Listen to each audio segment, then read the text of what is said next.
Hello everyone, and welcome back to Genshin Impact's Roses and Muskets event. Good deeds. So, and where bad. we left off, we had just finished In the making end, the film, all will and be now we're placed basically upon going the with everyone to scales. party.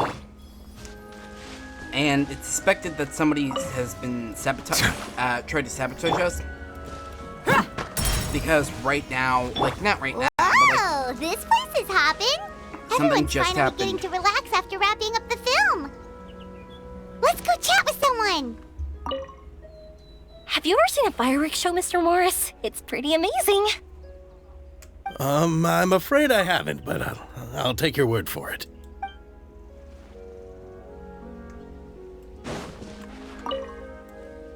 Oh, this is turning out to be quite the party.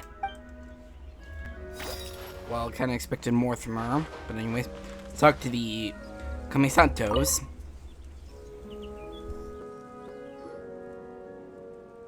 Hey, Ayato! How's your work been going? Everything went rather smoothly. Thank you for your concern. Ayato told me that we've already confirmed the dates for some Inazuma Fontaine cultural exchange events.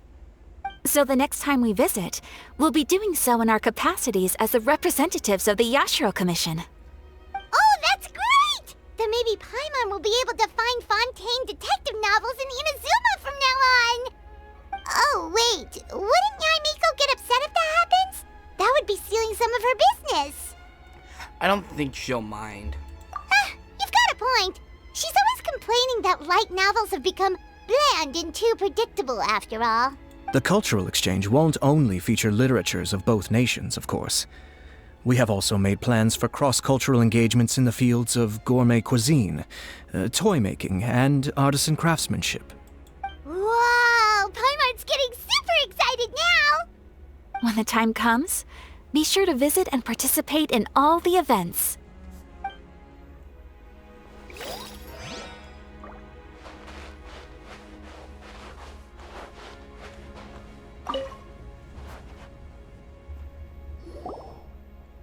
Farina! Oh, my darling clapper loader and camera operator. You've both worked really hard. Paimon thinks you worked even harder than us. Honestly, Paimon was getting a little tired of playing with the clapperboard by the end of it. Worst of all, Paimon started having dreams of you shouting, "Lights, camera, action!" into Paimon's ears. The actual dream can't even start until you've yelled that. Hey, if anything, shouldn't I be more grand and delightful than your dreams? We've been through so much together, and that's how your brain remembers me? That's not Paimon's fault. We've just used the clapperboard too much lately. Anyway, what's most important is that we've wrapped the film. I'm pretty confident that we'll take first prize. You mean the Farina Award? Hey, no need to mention the official name. Wait, now that you mention it, if we did win the prize, would Farina just get a statue of herself? Come on, I don't need that kind of attention. Xavier can accept the reward on our behalf. But just imagine! Farina accepting the Farina Award and holding a Farina statue. I'm going back to my dessert now. You all can keep discussing that on your own. Yeah, that would seem kind of embarrassing.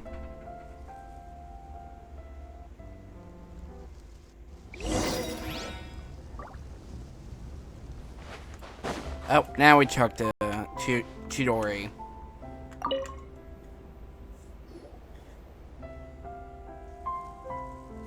Chiori! Hey, you two. Are you not really into these kinds of big social occasions? Not particularly. But this is still better than Fontaine Fashion Week. But if this film becomes a big hit, people will definitely come flocking to your shop. Yes, that's highly likely. As long as the film can premiere as planned. Are you still worried about the case? That and all the obstacles we had to face today. You're right. It's as if all our bad luck just manifested at once. But why today of all days? No, it's nothing. We've already delivered the film to the editors, so there should be nothing more to worry about. How are you doing, Mr. Morris? You having a good time? Well, you could say that. Do you happen to know when the party is scheduled to end? Judging by how much fun everyone's having, I'd say probably not until well after midnight. Is there something that you still have to take care of at home, Mr. Morris? Oh, well, I'm just not a late night person, so I might take off shortly. Oh no! Silly me. I almost forgot something super important.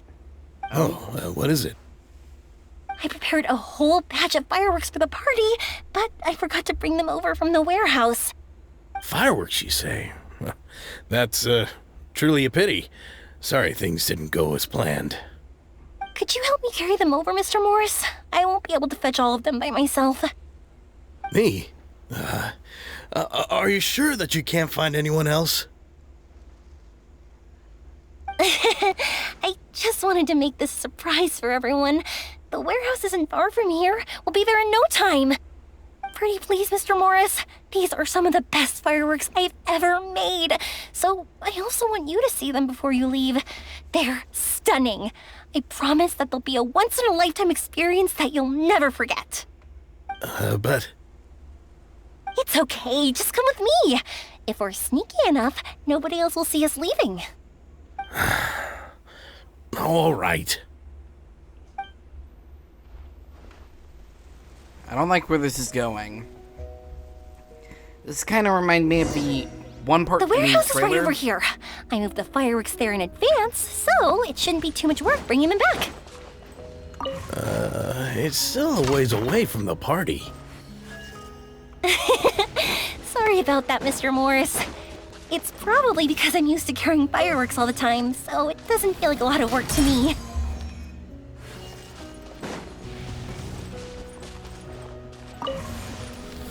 Yeah, so I'm kind of thinking of the one scene in the trailer where we essentially it was you and me on the ground with Rainbow Rose, just like how in the, you know, like how the murders would happen. Okay, I'll grab that later, because I don't think I can actually go over there. I think something's gonna, like, he's gonna try to plan on staging some sort of accident involving Uemia, so they can't show the film, because he's clearly been sabotaging it. It's gotta be him. Chiori suspects him, plus nobody else has the motive to ruin the film, because everyone else, you know, wanted the film to happen. He's the only one who didn't seem like it. He easily could have pulled the funding and said that there was a problem, or just to cover up the fact that he just didn't want this movie to be made.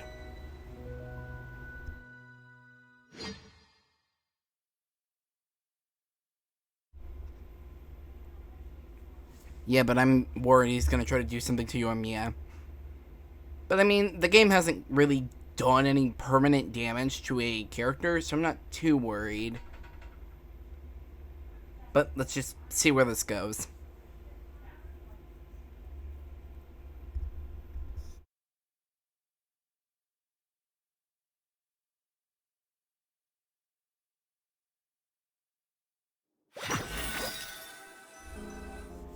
Okay, here we go.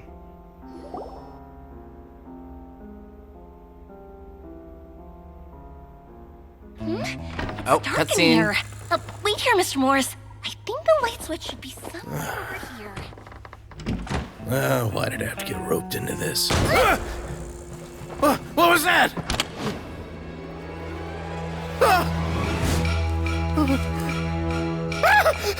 Who's there? Get me out! Get me out of here!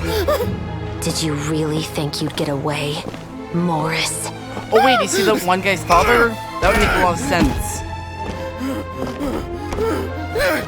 You've got the wrong guy! It wasn't me! I'm not the killer! You know, Eliza died a far more heroic death than this. She fought your assassin to the end, to save the children she had hidden beneath the floorboards.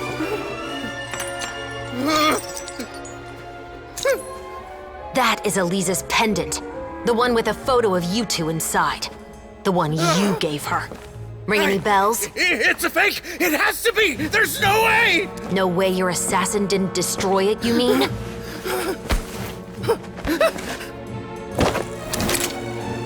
Did you ever love her, Morris? Or was killing her always the plan? No, please. Listen to me. I told Eliza to keep us a secret. I paid her plenty for her silence. I never thought she'd keep the child. Everything was gonna come out, and I had no choice. She forced my hand. No! I'm begging you. I have money. Just name your price, please. You can keep your Mora, and you can go to hell. Oh, they got... This was all planned to force him into admitting I'm it. Captain Shovraz of the Special Patrol. Morris, you're under arrest for Eliza's murder.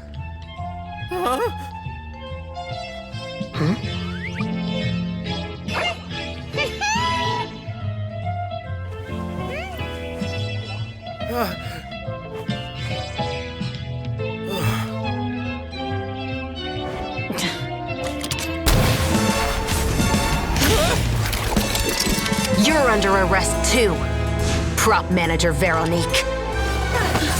Or perhaps I should call you the Second Musketeer.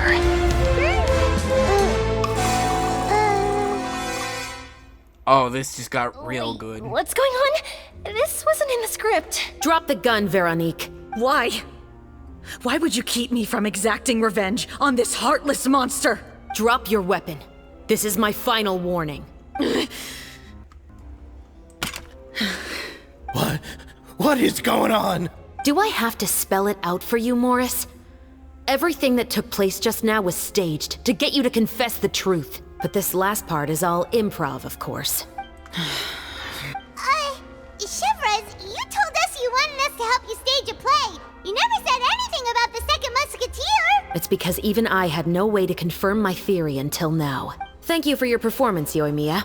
Could I trouble you to go and bring in the other Special Patrol members? They should be on standby just outside. Oh, and please tell the other cast members not to worry about us. We'll be rejoining them shortly. On it.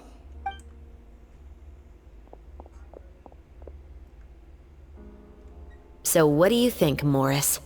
Care to talk about what happened 20 years ago?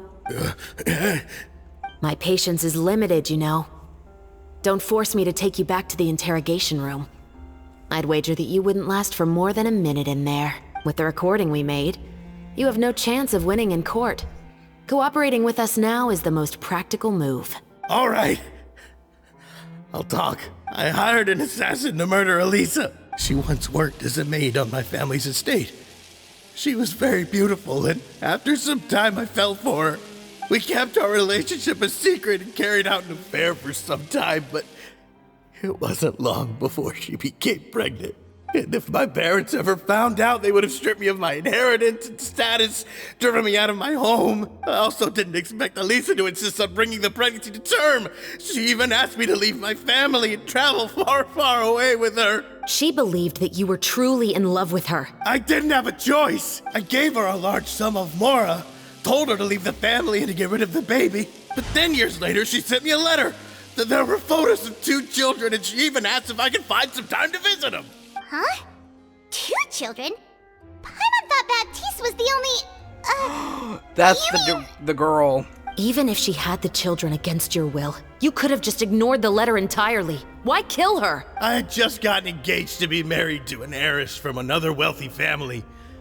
So if anyone were to find out about Eliza, my life would be completely ruined. I didn't have a choice. No. You always had a choice. You just made the wrong choice. Again.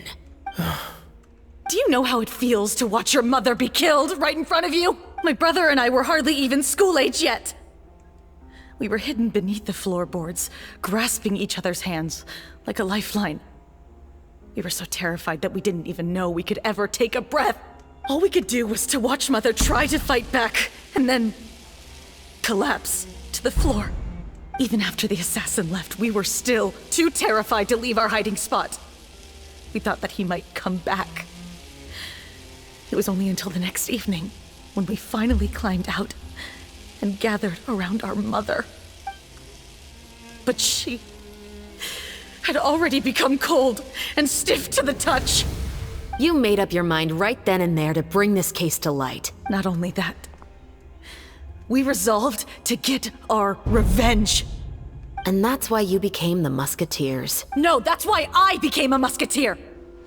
The man from before was also killed by me. My brother had nothing to do with it. I figured as much. You did? I once told these two that he didn't look like a killer to me. His confession from that night also rubbed me the wrong way. I think what really tipped me off was, how could I not feel a sense of regret in him? He confessed faster than any criminal I've ever met, but he didn't say a single word about you. He insisted that he was the sole perpetrator in the case. But after the questioning ended, I disassembled the musket we dug up from his backyard, put it in front of him, and told him to reassemble it. Wanna guess how far he got? He had no idea where to even start. He's never touched a gun in his life. Based on that, I determined that he was not acting alone. He only surrendered himself to draw our attention and create a moment of opportunity for his partner. So, I decided to play along. And as expected, the second musketeer followed us without hesitation once she saw Morris get separated from the rest of the cast. Besides, why else would he call the novel The Two Musketeers? But how did you know it was Veronique? I figured it out the moment Baptiste told me his father's name. That so-called financial crisis was all just a ruse. He just wanted to sign up as the investor and then leave the film without any source of funding. After all, he has a vested interest in minimizing the reach of this story. It's really just the same thing as what he did to Eliza all those years ago. Human scum. But then Xavier pulled out all the stops and got the film made against all odds. Morris couldn't have that. With the killer in custody, he figured it was safe to act. And so he came to visit the set today, just as I expected. Wait, so you were behind all those mishaps today? As for the identity of the second musketeer, I assumed they'd probably stay close to Morris and look for an opening. And if they already knew that Morris was the film's investor, then that narrowed the list of potential suspects as well. Furthermore, being the props manager would allow the culprit to avoid scrutiny by purchasing mechanical parts in the name of the crew. With that hypothesis in mind, I went back to check Baptiste's orphanage adoption records. Guess whose name I saw on the same page, just a few lines from his. My brother. He trusted you. As in, he trusted me to perform the deed on his behalf? He trusted you to stand on the side of justice. I am. I thought you could do it as well. Oh, the look on your face when you told him to go to hell. I really thought you'd put a bullet in his brain. You know what he has done. Are you telling me that you'd rather see him spend the rest of his life living like a king in the fortress of Meripede? I will never be able to forget the feeling of my mother's cold, lifeless hands. And you would call this ending fair? Is this what you call justice? I won't lie, Veronique. I did hesitate when your brother first told me about the truth. I wondered. I agonized over whether I should really put a bullet in his head. So why don't you? Because that should never be how justice is carried out in this world. Perhaps, to you, justice is simply reciprocated. An eye for an eye, and a life for a life. But everyone has their own understanding of justice. If everyone were to pursue their own definition of it, there would be no more order in this world. Today, you'll kill Morris, and tomorrow, his children may come for you. The world cannot render judgments based on a desire for revenge. That will only lead to a cycle of revenge, as well as the destruction of order and civilized society. Fontaine is founded on a set of laws and a standardized code of justice. That is why we are the nation of justice. But with all that said, I will promise you this. Morris will not lead a cushy life in the fortress of Meripede. Chevreuse, the rest of the special patrol is here. Thank you so much, Yoimiya. Letelier, Terena, please take them away.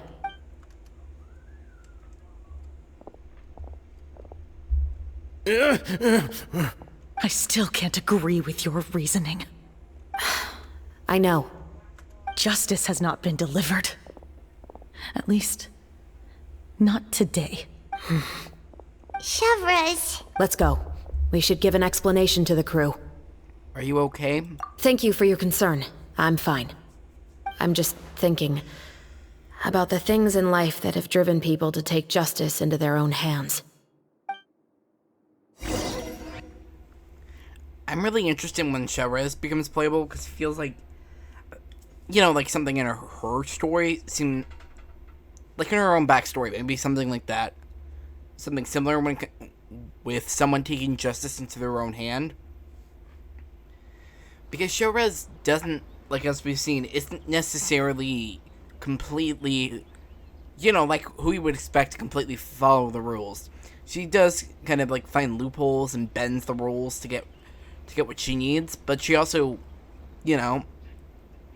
has a good heart, and as you saw, she didn't murder that guy, which honestly deserved it. But she did have a point with not pulling the trigger, because of the whole just cycle of revenge, and it'll just destroy everything.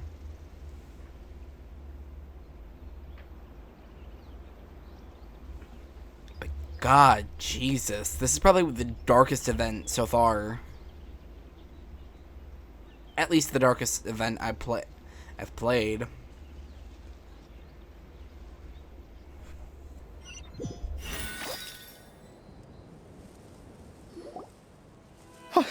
Who would have thought Morris would turn out to be...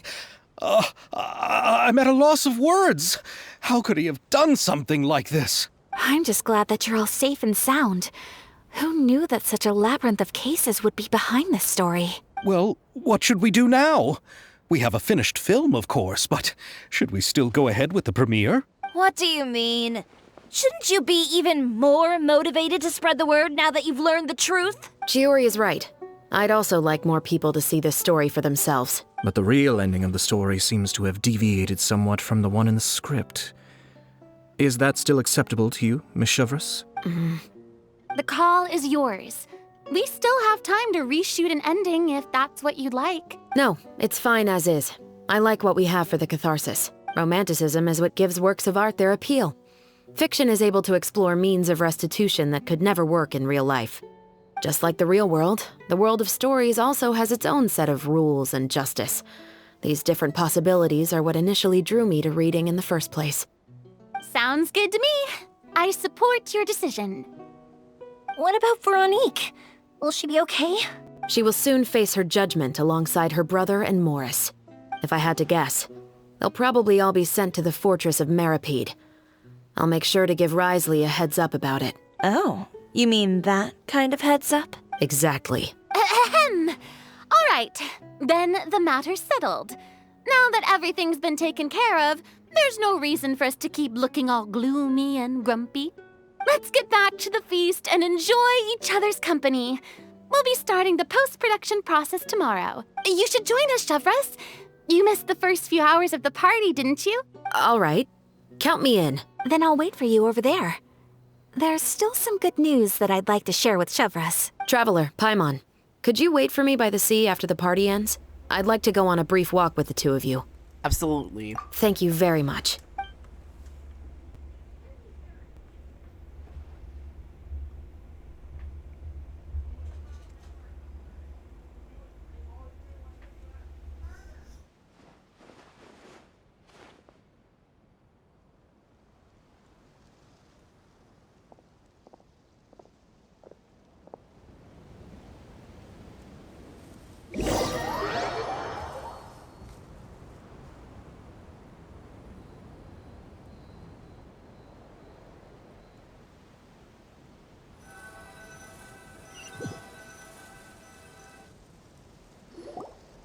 Sorry for the wait.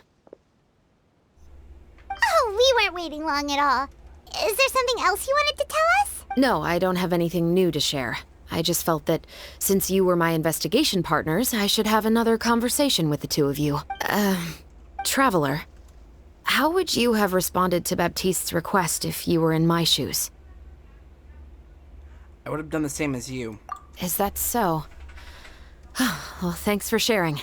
When I was young, my father often took me here to swim. We'd come rain or shine, even when it was freezing cold. He told me that swimming was the best activity to train one's strength of will. You could never give up before reaching the shore, especially when the water was cold. Oh? Why's that? Because the moment you give up would be the moment you die. At that point, I still hadn't received my vision. One winter, The chilly wind felt almost like knives on my skin, and the seawater was so frigid that it numbed my toes the moment I stepped in. I cried and begged my father to spare me from having to swim across, but he wouldn't listen. He used to be a member of the Special Patrol as well.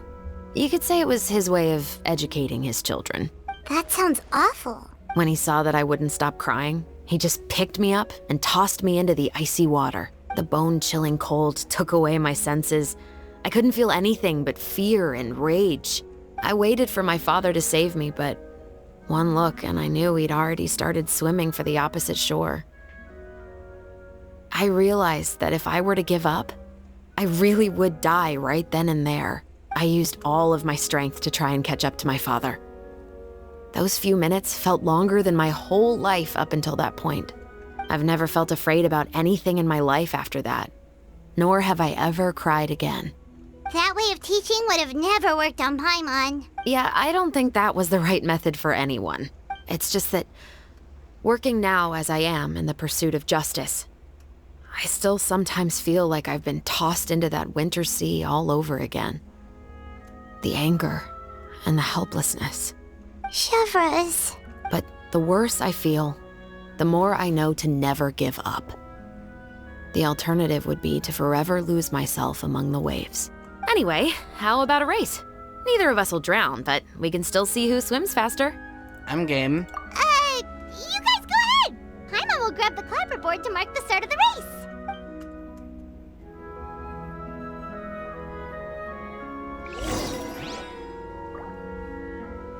Oh, I actually got a choice between the two.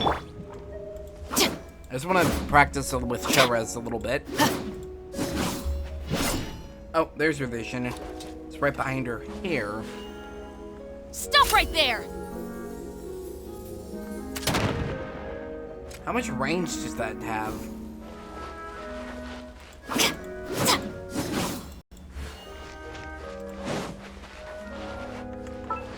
So I want to check what Chevrez's passive is.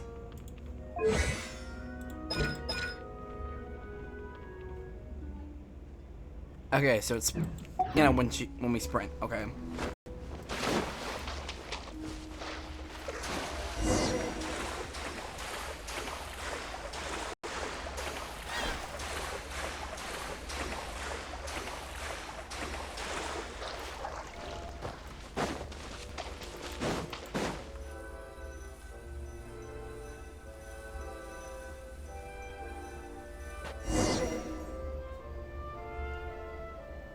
Oh, that felt good. You were so fast in the water, Chevreuse. You were swimming even faster than Paimon could fly. So, about the Special Patrol. Did you join because of your dad? Partly, but I'd say I was more inspired by the heroes I read about in stories growing up. Oh, so it's due to your love of stories. Of course, it was only after I joined the Special Patrol that I learned that truth is often stranger than fiction. Come on, let's walk a bit more.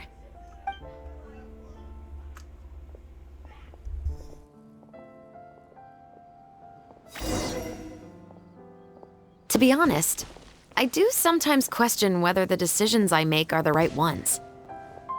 But I know that no matter what, I must keep swimming. Because the only thing I've got my eyes on is the shore in the distance.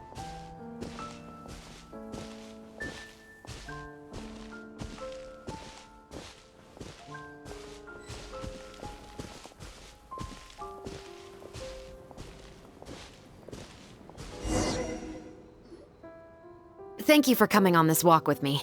I feel a lot better after getting all that off my chest. Anytime. Huh. We're nearly back at Baptiste's house. Huh. You're right. I didn't realize we were so close. He really did plant a lot of flowers. It's just like how he described it in the story. Huh? Wait. Paimon, Traveler, look! The rainbow roses in the garden. They're in full bloom now. That's a way to end the event.